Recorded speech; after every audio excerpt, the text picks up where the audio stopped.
Road driver साहब इतना धीरे से चलते हैं ना। डरते हैं।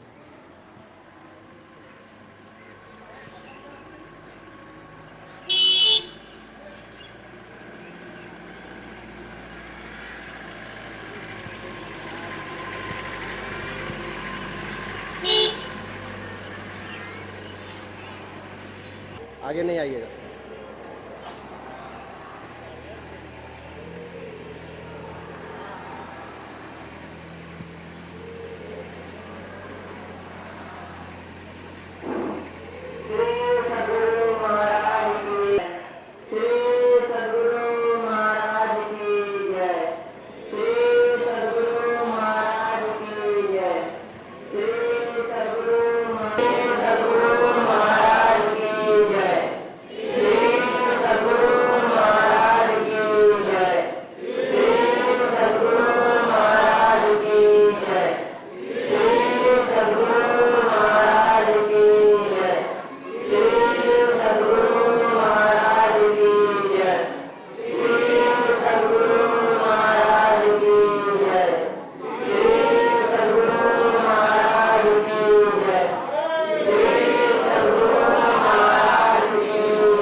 नहीं है क्या लाइन वो पेपर उड़ गया।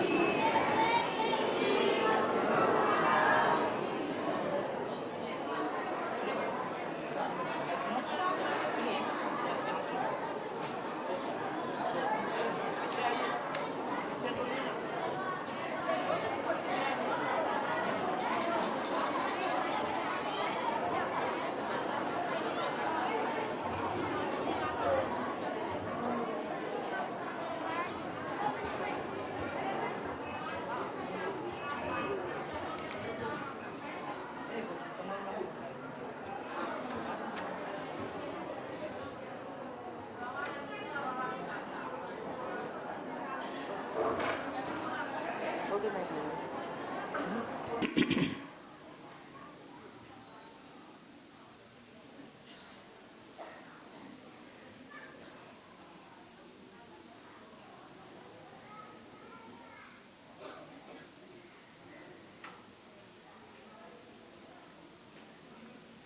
मंगल मूर्ति सद्गुरु मिलवें सर्वाधार।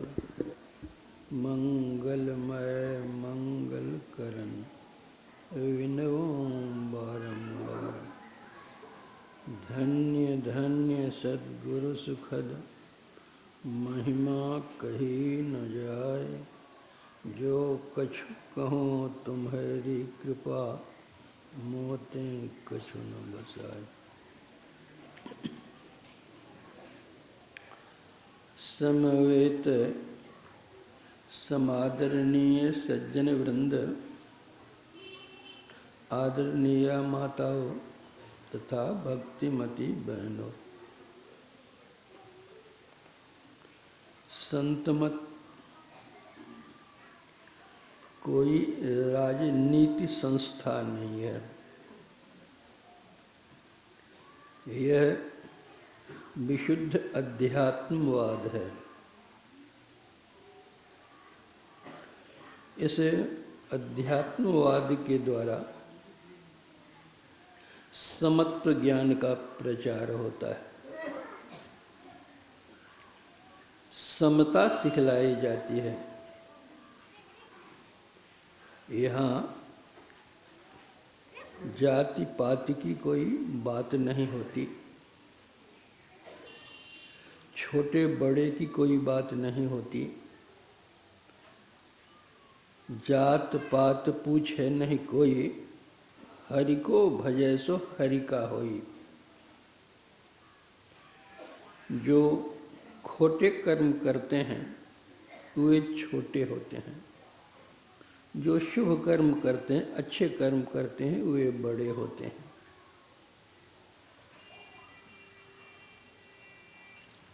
कर्मों के अनुकूल लोग छोटे और बड़े होते हैं। खोटे कर्म करने वाले भी यदि उन कर्मों को छोड़कर शुभ कर्मों का आचरण करें, सत्संग करें, भजन करें, तो एक न दिन वे भी बड़े होंगे।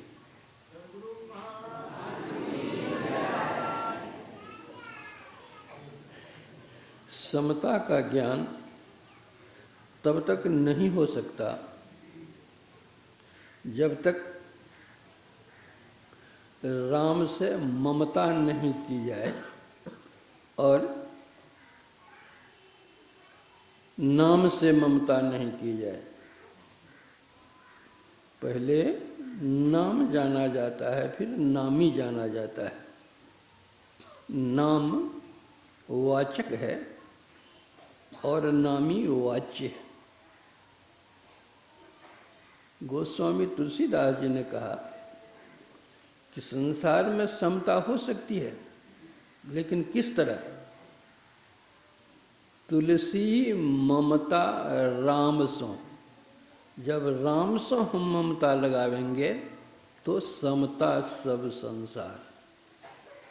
राग न, रोष न, दोष दुख, दास भय भव पार। जब तक अंदर में समता नहीं होगी, बाहर में समता नहीं हो सकती। अंदर में समता के लिए श्रीमद् भगवद गीता में भगवान का वचन है, समत्वम योग उच्यते। समता का नाम योग है, और जब तक योग नहीं करेंगे तब तक समता की प्राप्ति नहीं होगी। यह राम जिसकी ओर गोस्वामी जी का संकेत है कि राम से ममता करो, वह राम कौन, कैसा? गोस्वामी जी उसकी व्याख्या करते हैं। राम ब्रह्म परमारथ रूपा, अभिगत अलख अनादि अनुपा, सकल विकार रहित गत भेदा, कही नित नेति निरूपहि वेदा। वह राम ब्रह्म है, परमार्थ स्वरूप है, अविगत है, रमन्ति रामः, जो सब में रमण करता है वह राम है। अकथ है, कहने योग्य नहीं है, अवर्णनीय है, वर्णनातीत है, अनादि है, उसका आदि ही नहीं है। जिसका आदि ही नहीं उसका अंत कहाँ? जिसका जन्म ही नहीं उसकी मृत्यु कहाँ? अनुपा, अनुपम है, उसकी उपमा नहीं दी जा सकती। अनुपम न उपमा आन, राम समान राम निगम कहे, जिमि कोटि शत खद्योत सम रवि, कहत अति लघुताल है। उस राम की उपमा किसी से नहीं दी जा सकती। राम के समान राम ही हैं। जिस तरह सूर्य के प्रकाश की उपमा कोई असंख्य युगनों से दे, तो जिस तरह यह उपमा सही नहीं है, उसी तरह राम के लिए जो उपमा दी जाती है कि और कोई उस तरह के दूसरे, वह उपमा सटीक नहीं है। राम को ब्रह्म कहा गया है। वह ब्रह्म कैसा? ब्रह्म हम लोग लिखते हैं बोरो संयुक्त और होमो संयुक्त ब्रह्म, मतलब ब्रह्म में 4 अक्षर हैं, ब र ह म। ब से तात्पर्य है ब्रह्मा अर्थात सृष्टिकर्ता। र से तात्पर्य है रक्षक, संरक्षण करने वाले विष्णु। ह से तात्पर्य है हर अर्थात शंकर, हरण करने वाले। और मो का तात्पर्य है मुकुंद अर्थात मुक्ति देने वाले। ये ब्रह्मा, विष्णु और महेश।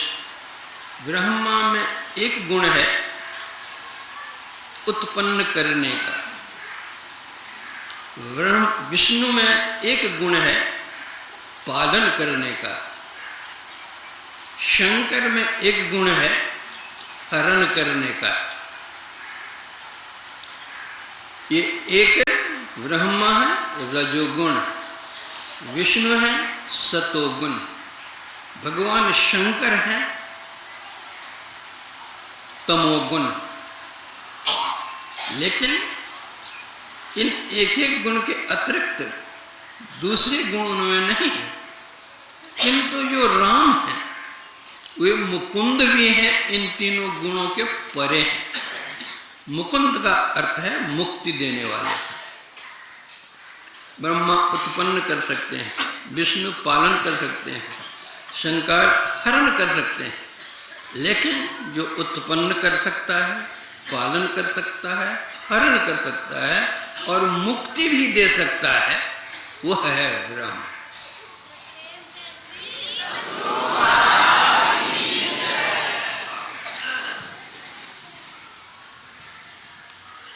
गोस्वामी जी ने कहा है कि वह मुकुंद 3 गुणों के परे, तीज त्रिगुण पर परम पुरुष श्री रमन मुकुंद, गुण स्वभाव त्यागे बिना दुर्लभ परमानंद।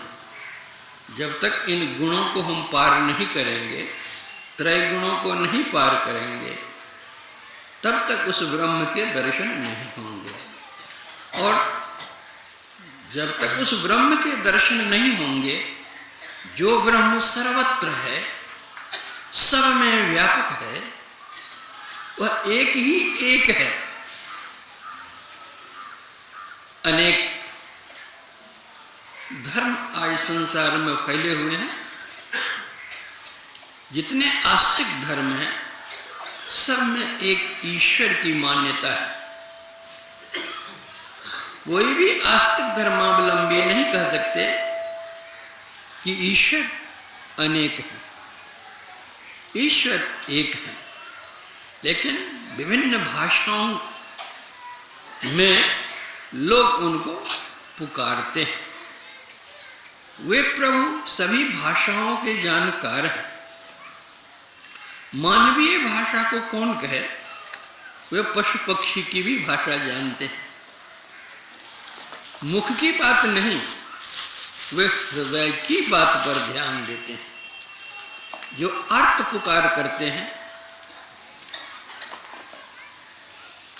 प्रभु सब सुनते हैं।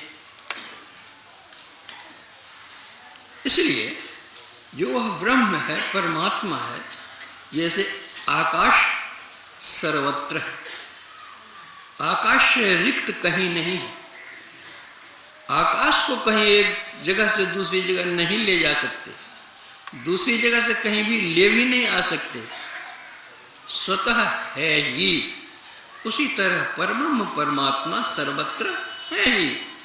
वे कहीं से आते नहीं, कहीं जाते नहीं, एक सम रहते हैं, कहीं कम और कहीं अधिक नहीं। प्रभु जी व्यापक जनो गगन रहाई, आकाशवत वे सर्वत्र है। जो सर्वत्र हैं वह हमारे अंदर भी तो हैं। जो हमारे अंदर हैं, संत मत बतलाता है उनकी खोज अपने अंदर करें। यद्यपि वे बाहर भी हैं, लेकिन जब कभी भी प्राप्ति होगी तो अपने अंदर प्राप्ति होगी, तब बाहर नहीं। जब तक अंदर प्राप्ति नहीं तब तक बाहर प्राप्ति नहीं। इसलिए उनको खोजने के लिए बाहर जाने की जरूरत नहीं। कस्तूरी कुंडल बसे मृग ढूढ़े बनमाए, ऐसे घट में पीव है दुनिया जाने ना। मृग की नाभि में कस्तूरी रहती है। जब मृगा को उसकी सुगंध मालूम पड़ती है, वह मृग खोजत गिरि तरु लता भूमि बिल, परम सुगंध कहाँ ते आयो। लेकिन गिरि तरु लता भूमि में कहीं खोजने पर भी उसको सुगंधी नहीं मिल सकती कि कहाँ से यह सुगंधी आ रही है, उसका पता नहीं मिलेगा। जब अपनी नाभि की ओर वह देखेगा तब उसको उसकी जानकारी होगी कि नाभि में जो कस्तूरी है वहाँ से ही सुगंध प्रस्फुटित होती है। उसी तरह संसार में कितना भी हम ढूंढ लें, जहाँ कहीं भी हम चले जाएं, लेकिन प्रभु के दर्शन, आत्मदर्शन नहीं हो सकते। जब हम अपने अंदर प्रवेश करेंगे तब तो आत्मदर्शन होगा। जब आत्मदर्शन हो जाएगा, स्वयं का आत्मदर्शन हो जाएगा, तब सब में एक ही एक आत्मा को देखेंगे।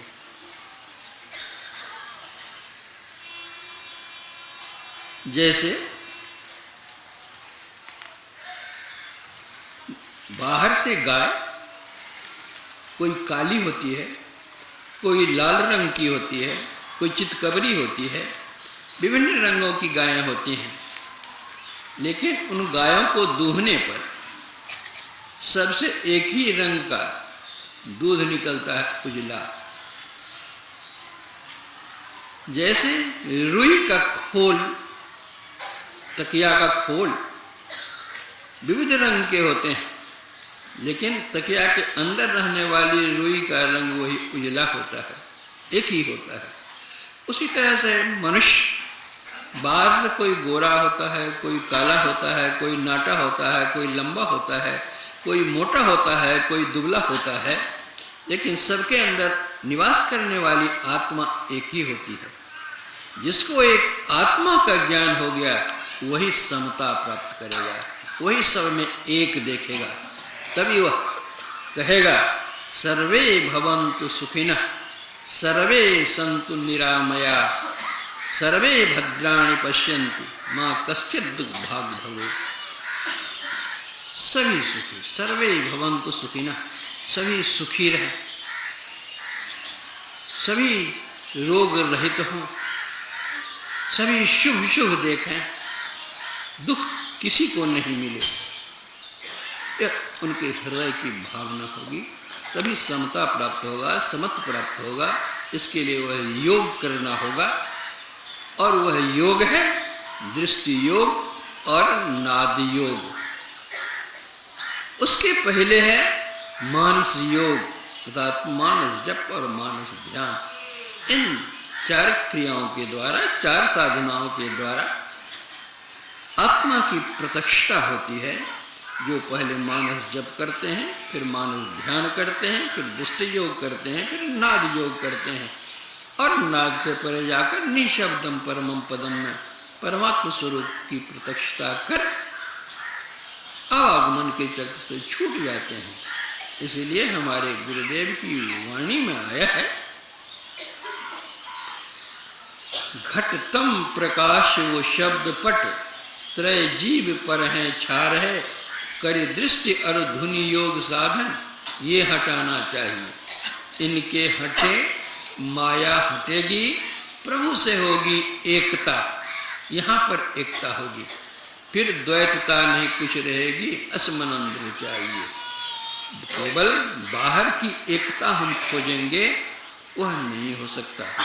इसलिए जब तक भीतर की एकता नहीं होगी बाहर की एकता नहीं होगी। इसलिए पहले भीतर में जो आत्मदर्शन है वह दर्शन हम करें, उसकी साधना करें। उसके लिए हमारा जीवन पवित्र होना चाहिए। पवित्र जीवन के लिए सदाचार का पालन करना होगा। सदाचार का पालन करने के लिए झूठ छोड़ना होगा, चोरी छोड़, नशीली किसी भी वस्तु का सेवन नहीं करना होगा, हिंसा नहीं करनी होगी। हिंसा नहीं करने के सिलसिले में मांस मछली अंडा वगैरह कुछ सेवन नहीं करना होगा।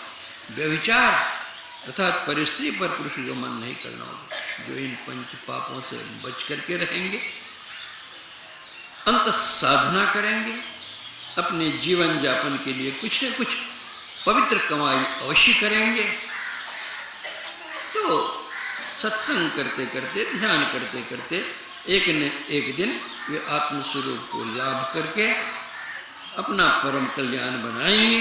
जो कोई अपना परम कल्याण बना सकते हैं वही दूसरे का भी परम कल्याण कर सकते हैं। जो स्वयं विद्वान होंगे वही दूसरे को विद्वान बना सकते हैं। जो स्वयं विद्वान नहीं, वो दूसरे को विद्वान क्या कर सकते हैं। उसी तरह आत्मलाभ के लिए अंतर साधना करनी चाहिए, पवित्र जीवन बिताना चाहिए। आप लोगों को मैं बहुत बहुत धन्यवाद देता हूँ और मंगल कामना करता हूँ।